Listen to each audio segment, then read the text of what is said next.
अस्सलाम वालेकुम। आज हम शुरू करने लगे हैं फोरेंसिक मेडिसिन का एक बहुत important topic and that is known as vegetable poisons. अब हम पॉइजन स्टार्ट करने लगे हैं, ठीक है।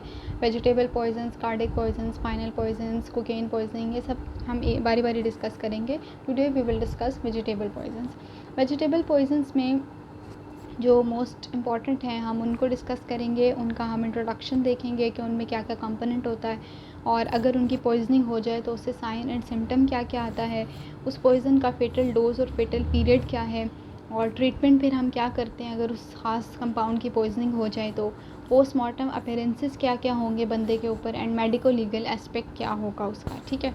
फिर आ जाते हैं सबसे पहले रिसिनस कम्युनिस पे। रिसिनस कम्युनिस ये कैस्टर ऑयल प्लांट से हम लेते हैं, ठीक है। और ये क्या करते हैं, इसके बेसिकली सीड्स होते हैं जो कि डिजीज़ करते हैं, ठीक है, जो टॉक्सिसिटी करते हैं। इसका एक्टिव प्रिंसिपल है टॉक्सिल ब्यूमिन।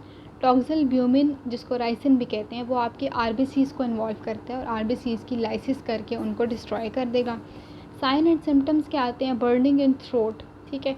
आपको ऐसे जलन महसूस होगी थ्रोट में, सलाइवेशन ज़्यादा हो जाएगी, नोज़िया हो जाएगा, पर्जिंग, ठीक है, ऐसी फीलिंग आएगी जैसे वॉमिट होने वाली है, डिहाइड्रेशन होगी, cramps, rhinitis, asthma and allergy.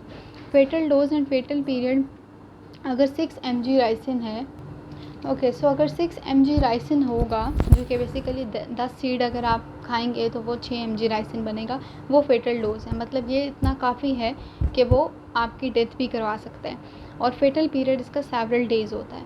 Treatment में कोई ख़ास एंटीडोट नहीं होता। पोस्टमार्टम अपीयरेंसेस में क्या है, स्टमक में सीड्स मिलेंगे, ठीक है, बोवेल की इन्फ्लेमेशन होगी और हैमरेज होगा।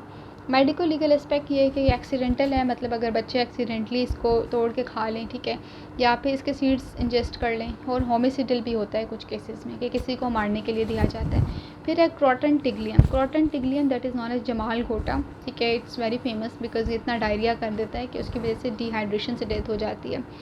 सो इसके जो सीड्स होते हैं आपके पास, ठीक है, और ऑयल भी होता है, वो भी टॉक्सिक है। ब्राउनिश ब्लैक सीड्स होते हैं, ठीक है। इसका एक्टिव प्रिंसिपल जो होता है वो क्रोटिन होता है, क्रोटोनोसाइड भी होता है।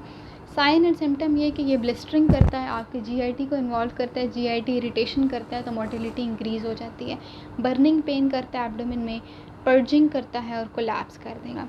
इसके 20 ड्रॉप्स ऑयल या फिर 4 सीड्स, ये फेटल डोज है। फेटल पीरियड 4 to 6 आवर्स है। ट्रीटमेंट में जनरल प्रिंसिपल मतलब जो आपका सिम्टोमेटिक ट्रीटमेंट है वही किया जाएगा, ठीक है। फिर पोस्टमार्टम अपीयरेंसेस इसके वैसे ही हैं जैसे कि रिसिनस कम्युनिस के थे, यानी स्टमक में सीड्स मिलेंगे, जीआईटी की इन्फ्लेमेशन मिलेगी और हैमरेज भी होगा। मेडिको लीगल एस्पेक्ट ये है कि ये होमिसिडल, मतलब किसी को अगर आपने मारना है, ठीक है, किसी को मारने के लिए भी दिया जाता है, फूड में मिक्स कर देते हैं, ठीक है, पर्जेटिव के तौर पे काम करता है, एक्सीडेंटल भी है ये, ठीक है, और एरो पॉइजन भी है। फिर आ जाते हैं एर्गोट। एर्गोट जो है वो नाम से पता चल रहा है फंगस रिलेटेड है, ठीक है। तो आपका जो फंगस का माइसीलियम है, क्लेविसेप्स परप्यूरा फंगस का नाम है, वहाँ से ये ऑब्टेन किया जाता है। एक्टिव प्रिंसिपल है एर्गोटॉक्सिन, एर्गोटामीन एंड एर्गोमेट्रीन। अब इसके जो सिम्टम्स हैं, साइलेंट सिम्टम, उसको 3 कैटेगरी में डिवाइड करते हैं, एक्यूट, क्रोनिक और गैंग्रीनस, ठीक है, सॉरी, जो क्रोनिक है उसको डिवाइड करते हैं कन्वल्सिव और गैंग्रीनस में। एक्यूट में है कि ड्राइनेस होगी, ठीक है, जैसे आपको लगेगा मुंह खुश्क हो गया, आपको प्यास लगेगी, टिंगलिंग सेंसेशन होगी, चक्कर आएंगे, ठंड लगेगी, ठीक है। क्रोनिक में 2 स्टेजेस है, एक कन्वल्सिव स्टेज है जिसमें चक्कर आ रहे हैं, हाथ पाँव सुन्न हो रहे हैं, ठीक है, और जो दूसरी स्टेज है ना गैंग्रीनस, उसमें क्या होता है, इतनी वेसो कंस्ट्रिक्शन आपके लिम्स की आर्टरीज इतनी सिकुड़ जाती हैं कि नेक्रोसिस होना शुरू हो जाती है। फेटल डोज पे आ जाते हैं, इसकी फेटल डोज 1 ग्राम है। फेटल पीरियड 24 आवर्स से लेकर सेवरल डेज तक हो सकता है। ट्रीटमेंट में अगर एक्यूट होगा तो स्टमक एम्पटिंग करते हैं, क्रोनिक होगा तो डिसकॉन्टिन्यूंस करते हैं और वेजोडाइलेटर्स देते हैं। पोस्टमार्टम अपीयरेंसेस में क्या होगा कि इंटरनल ऑर्गन्स की कंजेशन हो जाएगी, स्टमक में पार्टिकल्स मिलेंगे, फिंगर्स और टोस की गैंग्रीन हो जाएगी, ठीक है। मेडिको लीगल एस्पेक्ट ये है कि एक्यूट अगर कंडीशन है, ये बेसिकली एक्यूट पॉइजनिंग होती है अगर सीड्स कोई ले लेता है, ठीक है, और क्रोनिक ये है कि अगर एर्गट फ्लोर, आटे के अंदर अगर एर्गट को मिला दिया जाए और वो काफ़ी अरसे तक खाया जाए तो उससे क्रोनिक पॉइजनिंग हो जाती है। फिर आ जाते हैं कैप्सिकम, जो चिलीज़ होती हैं, ठीक है, रेड पेपर जिसे कहते हैं, और एक्टिव प्रिंसिपल इसका कैप्सिकिन होता है। वो क्या करता है, इरिटेशन करेगा, बर्निंग करेगा, redness and burning sensation in GIT. Treatment क्या है कि सबसे पहले स्किन को आपने वॉश ऑफ करना है, ठीक है, फिर आपने टंग की स्क्रैपिंग को रिमूव करना है और फिर अगर इंजेस्ट किया हुआ है, ठीक है, और अगर आइज़ के अंदर चला गया तो आपने फिर सलाइन वॉश करनी है आइज़ की।